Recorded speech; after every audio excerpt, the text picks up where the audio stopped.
आपने लोकसभा में 8 करोड़ राजस्थानियों के मुद्दे को सबसे पहले बेहद प्राथमिकता से उठाया, राजस्थानी भाषा की मान्यता को लेकर के वो मामला कहां तक पहुंच रहा है?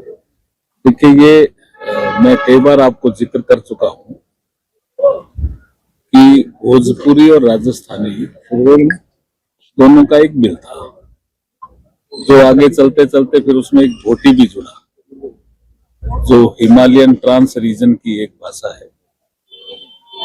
उसके बाद ये हिंदी के समर्थक लोग पहुंचे और इन्होंने जो हमारे जयपुर में एक जयपुर फेस्टिवल, लिटरेचर फेस्टिवल होता है, उसमें इन्होंने कहा कि हम तो हिंदी को संयुक्त राष्ट्र संघ में ले जाना चाहते हैं, अंतर्राष्ट्रीय स्तर पर ले जाना चाहते हैं।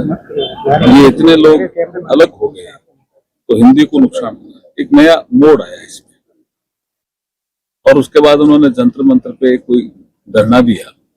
उसके बाद एक कमेटी बनी।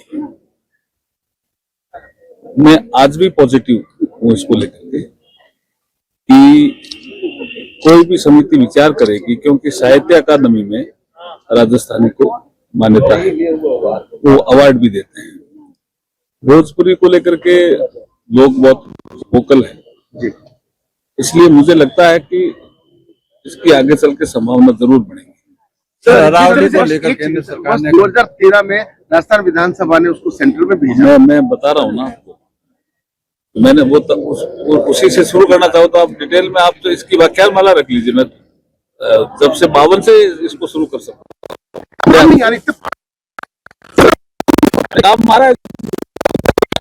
काम आ रहा है और मैं आज भी मैं पॉजिटिव इस धारणा का हूँ कि जरूर इसमें कोई न कोई सुखद समाचार आपको मिलेगा। राहुल गांधी है ना सर, गांधी के बारे में कहा जा रहा है कि राहुल गांधी विदेश यात्रा में जाते हैं तो उनकी निगरानी करती है। ऐसा नहीं है। वो आप देखिए, जब भी वो विदेश जाते हैं ना, वो भारत की जो संवैधानिक संस्थाएं हैं उन पर प्रहार करते हैं। हमारा मुद्दा ये है कि आपको सुप्रीम कोर्ट भी पसंद नहीं, आपको हाई कोर्ट भी पसंद नहीं, आपको चुनाव आयोग भी पसंद नहीं। आप इसका मुद्दा लोकसभा में उठा लीजिए, आप अपनी बात अपने कार्यकर्ताओं के बीच में कह दीजिए, भारत में कह दीजिए। आप भारत की संस्थाएं जो अच्छा काम कर रही है उनको बाहर जाकर के बदनाम क्यों कर रहे हो, ये हमारा मुद्दा है। सर, आपको नहीं लगता सर, आपने अरावली को लेकर जो है जनता को बहुत समय दे दिया संतुष्ट करने में? अब तो मेरे ख्याल में बहुत क्लियर भूपेंद्र जी का स्टेटमेंट आ गया। अब तो कोई चीज इसमें शेष रही नहीं, सारी चीजें क्लियर की उन्होंने। चलिए साहब।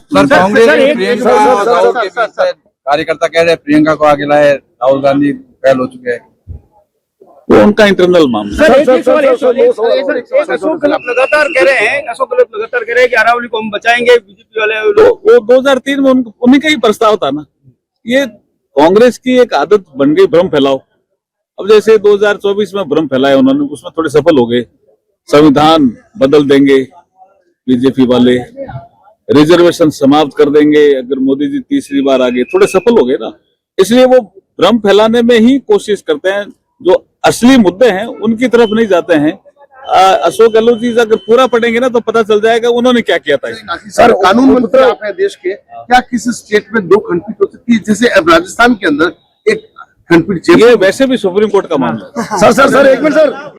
अगर आप ये वीडियो YouTube पर देख रहे हैं तो हमारे चैनल को सब्सक्राइब कर बेल आइकन दबाएं, और Facebook पर देख रहे हैं तो हमारे पेज को लाइक करें।